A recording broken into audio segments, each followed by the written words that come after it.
कंटेनरची 10 ते 15 वाहनांना धडक, चाकण शिक्रापूर रस्त्यावरील घटना।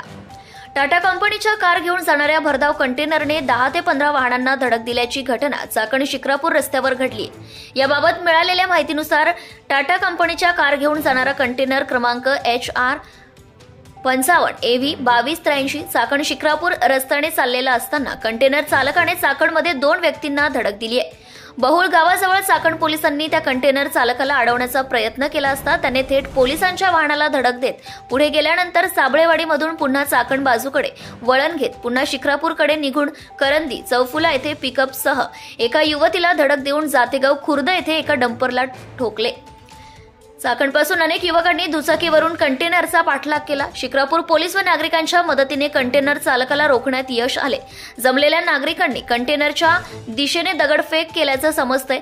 चालकाला जबर मारहाण झालेली असल्याने उपचारासाठी त्याला पुणे येथे हलवण्यात आले असून आकिब अब्दुल रज्जाक वय 24 वर्ष राहणार पचंका जिल्हा पलवत हरियाणा असे कंटेनर चालकाचे नाव असल्याचं समजतंय।